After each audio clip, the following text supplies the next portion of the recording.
you want to see what we're doing? Let's go.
We're back again, and we're back with another amazing Web3 development series. In this video tutorial, we are going to build an NFT marketplace.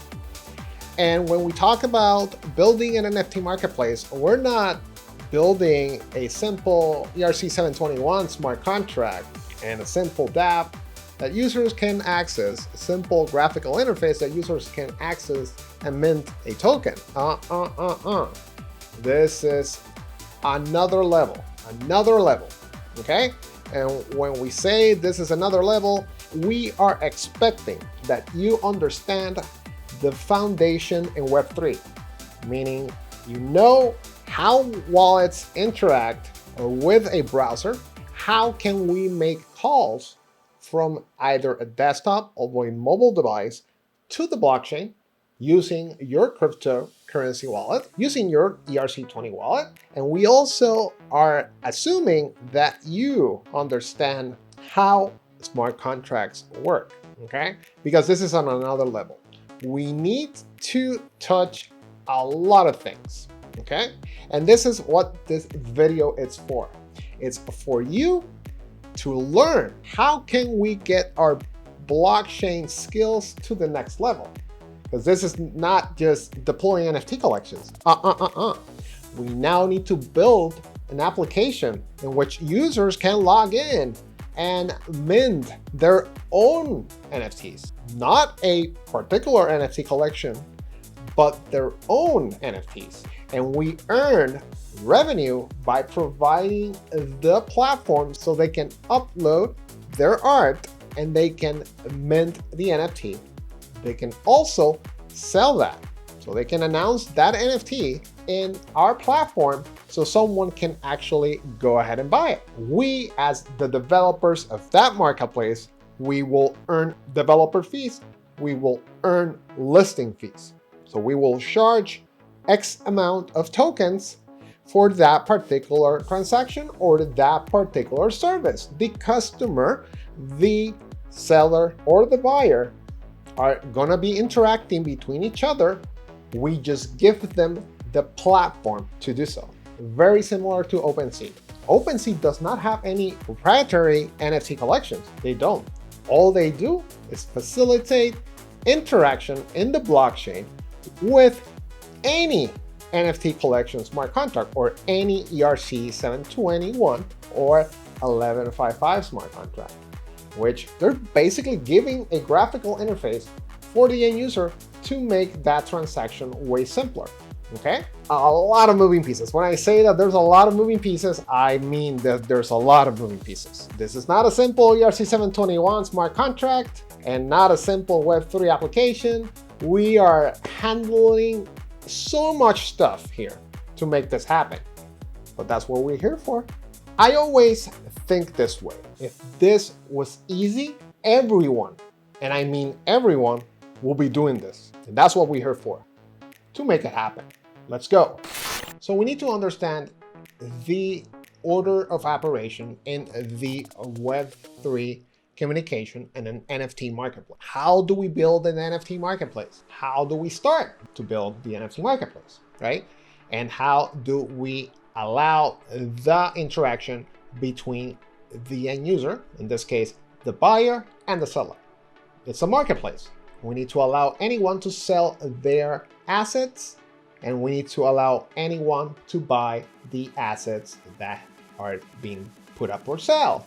So we need to know how do we use the blockchain to leverage that for us, okay? So I am going to illustrate two individuals right here. If you don't know who Wojak is, or you don't know who Bogdanov is, I suggest after this video, search on YouTube, because those two individuals are very well known in the crypto space. And to be honest, this poor guy, I just feel bad for Wojak.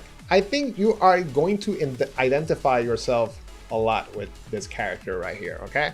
All right, so take a look and you're gonna laugh, All right, so here's the scenario. So we got Bogdanov right here, who is going to deploy an NFT marketplace. He wants to deploy an NFT marketplace so users can sell and buy NFTs. And you're wondering, well, if I don't have an NFT of my own, how am I going to make revenue? What's the purpose of doing an NFT marketplace? The purpose of doing an NFT marketplace is that the end user can leverage your platform to sell their assets. So any NFTs, any art, any non-fungible or semi-fungible token can be sold in the marketplace, right? And you provide that interface. You make the stuff easy, or you make the interaction easy. It's very similar to well-known auction sites or well-known products marketplace. And we know Amazon or eBay, to name a few. This is quite different. So in this case, we are selling a token, right, that has a serial number associated to it. In this case, it's literally the smart contract address and the token ID, right? So with that said, we need to do a couple of things. The first thing that we have to do is that I have to build the marketplace, right? So this gentleman right here, it's going to deploy two smart contracts, okay? So the first smart contract that this user will deploy is the marketplace smart contract. What will that marketplace smart contract do for us, or do for the user? It will basically allow the application to receive the requests, or it will allow the application to accept requests from the end user to mint, buy, or sell NFTs, okay? And we know the side of the NFT itself. So we know that the NFT is basically a token minted out of an ERC 721 smart contract or ERC 1155, okay? So we already know that. We know that we mint and we create NFTs, we associate tokens to the actual asset, and we have the URI, which is basically the path to the metadata. So how the token will get its picture and so forth is through the metadata, or in this case, the URI, right? So and that's great. And that is great when you are the one who is selling the NFT collection. But let's say someone doesn't know how to build smart contracts, doesn't know how to, anything in blockchain to be the case, doesn't know how to do coding, So with that said, you need to facilitate a way for the artist to upload their art and mint the tokens, right? And the only thing that he or she has to do is upload that picture, pay the listing fee, and that's one of the revenues streams that we will obtain from an NFT marketplace. Once the user uses the marketplace, the service to sell, we are going to charge a listing fee, and then we are also going to charge a sell fee or buy fee, right? So those are revenues that we get by deploying a solution like this. Okay, so step one, let's start. Let's say Mr. Bogdanov, he's ready to go. He wants to deploy the marketplace. So he has the contracts, right? He's going to deploy the first contract. The first contract will basically allow the application, right? So we are going to build a Web3 application that is going to interact with the marketplace smart contract. The moment the marketplace receives a mint request, let's say Wojak is an artist, right? And he has some digital art he would like to sell. He wants to mint using our platforms here. He wants to send the art or tokenize the art in an NFT. And he wants to list this in the blockchain. He wants to make sure that it's non-fungible and is going to use our marketplace to do that. So he goes, opens his computer, goes to the URL and lands on the marketplace. He hits the mint function or the mint section, right? Uploads the art. What will happen from there? The art has to go or has to be uploaded to a decentralized file storage protocol. In this case, it's going to be uploaded to IPFS. So the marketplace application has to do an API call to push the art from the user. So the marketplace will just send that JPEG or that PNG file out to IPFS and is going to get a CID, which is basically the hash that says that's the picture in the blockchain or in the blockchain, in the IPFS blockchain. Okay, so with that said, once the user does that, right, the marketplace will send the request to the marketplace smart contract and say, hey, this user wants to mint an NFT. We have to create an NFT and associate this CID to that NFT, okay? So the owner of the marketplace will have to deploy the marketplace smart contract that will allow that request relayed to the ERC 721 smart contract. This is the actual NFT smart contract, okay? So this is the NFT smart contract, right? But this NFT smart contract will not perform the buy and sell functions. It's going to just issue tokens. That's all it's going to do. It's going to provide the tokens. So this user, Wojak, sends the picture lands in the marketplace has an API call, pushes the picture to IPFS, gets the picture stored, receives the CID. Now, once that's done, it sends that request. So it talks to the marketplace smart contract and it says, hey, I got a request to mint the NFT, okay? And the marketplace smart contract, because we are going to call using ethers.js, we are going to call the function. Okay, so we are going to call a function in the marketplace smart contract that will mint, or at least it will send the request to mint to the NFT smart contract. Inside this function, inside this mint function, which is configured right here, at some point in the code, we will send the instruction to the NFT collection smart contract. And the NFT smart contract will then issue that token. Where is the token gonna land? From the ERC 721 smart contract, lands on the user wallet, because the user now owns the NFT, okay? That is one way of doing it. The other way is that when the user wants to sell, he will or she will send the same request, but instead of just a mint request, it's going to send a request to sell, which is very different from the mint request. There is going to be another request, and this request, however, will be to sell, which is quite different from just the mint. The mint, all it does, it sends a request to mint the NFT and sends that to the user wallet. The sell request, or in this case, the sell function in the smart contract will mint, but it will also list the token, or it will transfer the token. Instead of instead of transferring this token to the user, we'll send the token back to the marketplace smart contract, which is going to be stored and will also be announced for sale. And this is how we place that NFT listed to be sold in our web interface on our Web3 application. Okay, let me go ahead and delete a couple of things right here. So you are good so far. Okay, so I just cleaned this whole thing right here, so we have a fresh page.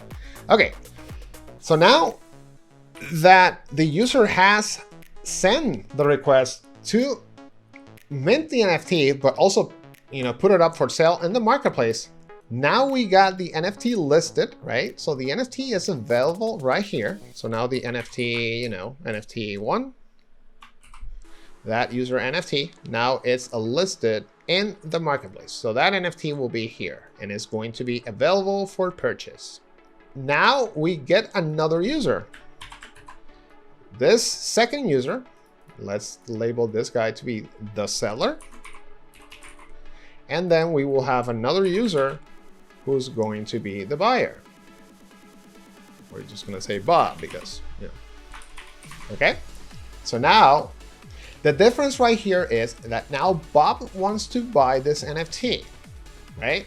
Wojak, who is the seller of the NFT, placed a value, in this case, a cost, a price to that NFT of 2 Ethereum, right? So let's say that user or that seller placed the value of 2 Ethereum, okay? What is going to happen? The moment this buyer places the buy or hits the buy function, the marketplace is going to send the request to the marketplace smart contract. So in this case, the Web3 app using Ethers.js will send the request to the marketplace and it's going to say, hey, I got a buyer. Okay, perfect. Tell the buyer that he needs to send the 2 Ethereum so then we can send the token to him, okay? Buyer will send the 2 Ethereum along with the sell fee or the buy fee. So we are going to place a buy fee as well, a transaction fee if anyone buys an NFT. So we will have 2 fees. We will have a fee to sell, we will have a fee to buy. Obviously, we don't want to charge a lot in the buy because it's just a buy action, which we should not charge much because it's not going to benefit the seller, right? So we want to make sure that it's as low as possible, but we still will have some commission right there, okay? So the moment this buyer sends the Ethereum, right, to the marketplace, we will issue a transfer of this NFT. So now the NFT, which was in the marketplace smart contract, it was kind of parked, will be sent to Bob and it will land in his wallet, right? Then we will have another instruction to send that to Ethereum, which was the purchasing price that the buyer paid for that NFT, to the seller. It's literally a one-to-one transaction. We're just giving the media, or we're giving the platform for the buyer and the seller to make things easy, okay? Now, having this, the buyer can either list again, or he or she just earned 2 Ethereum. This NFT, which now is in possession of Bob, anytime that Bob decides to sell that, we will also get a commission fee, because the smart contract that will be used to send or request to send NFTs will have that instruction by default. So we will code something that anytime someone interacts with that smart contract, we are going to get a transaction fee. Basically, will be some passive income or recurring revenue. So this is how everything works in a very high level, right? There's one thing very important, and with this we will finish this presentation. I just want to touch it briefly so you understand what we're going to be dealing with here, okay?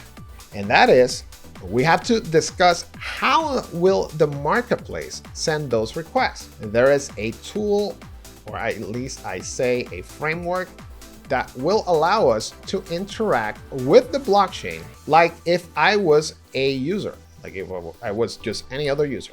And this is Hardhat.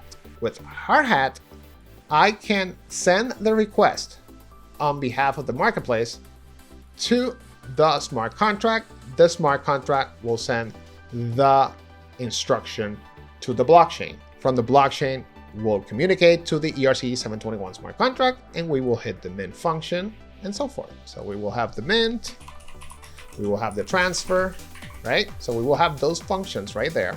And then from here, we will chart the purchasing of an NFT, the listing of an NFT, etc. Okay, so we will earn that revenue because we are facilitating this to the buyer and the seller, right? But we need someone to hit that button because this is a smart contract. Smart contracts cannot self-trigger. We need someone or something that triggers that call. So when a user decides to do the sell, uploads the picture and does all that, the only one, this is the tricky part, the only one that can authorize the minting of that NFT, it's not the seller. The seller is just going to pay for the service. It's the owner of the smart contract, okay? So the owner of the smart contract is going to be the one allowed to mint. Why? Because if the end user can't do it on their own, then what's the purpose of having a marketplace? Because they can just call the ERC-721 smart contract and do everything. You know, they can script something that does the same function and do it, right? And we don't want that. We want to be in control of those transactions. But guess what? This user minted the smart contract with, his own MetaMask wallet. How do we expect the marketplace to send the instructions to the smart contract if the marketplace is not the MetaMask wallet? It's just a marketplace. There's no actual wallet here. However, with Hardhat, we can import the private key and use Hardhat to send the call. So Hardhat can allow us to be that medium or that middleman between the Web3 call and the blockchain. That is one of the functions in Hardhat. The other very important function in Hardhat is that we can debug and we can test transactions in real time. We need to see the transactions happening in real time because we need to understand if there's an issue going on. So we need to see the logs in the console in Hardhat to understand that there's something going on. We cannot just let everything self-work because if there's an issue, how are we going to troubleshoot? And that's where Hardhat comes in place. We can do that capture of data, we can do analytics, we can compile the smart contract to make sure that there's no errors, and we can do validation and testing, okay? On the next video, what I'm going to do, I am going to deploy Hardhat, and we are going to work with Hardhat. We will use Hardhat as a replacement for a testnet. Instead of using the Polygon Mumbai testnet or any Ethereum testnet or any EVM testnet to test the connectivity, we can use Hardhat. So we can emulate a testnet, a blockchain, and do the calls and troubleshoot ourselves. And we can see what's going on in real time, okay? All right, so on the next video, get ready because we are going to work with Hardhat. We need to make sure that we can perform the calls from the marketplace out onto the blockchain. So why not just test with our own blockchain? Alrighty. On the next video, we are starting with Ethers.js and Hardhat because we need those two things in order for us to interact with the NFT marketplace. We need to have those two things, Ethers.js to do the Web3 communication between the web application, in this case, the marketplace, and the user wallet. And we need Hardhat to be the quote user who is going to trigger the calls on behalf of the marketplace, okay? So on the next video, we are discussing Ethers.js and we are discussing Hardhat, all right? That's it for this video. I hope you liked this video and get ready because this is just starting. We are going to climb that ladder high and high and high. but we are going up, up, up, and we're not going back down. All right? Thank you so much for all your messages. I truly, truly appreciate it. And if you like this video, please give it a thumbs up. Subscribe if you haven't subscribed to. And if you recently subscribed, welcome. You're here because you have passion. Alrighty? That's it for this video. I hope you enjoyed this video, and we'll see you on the next one. Bye.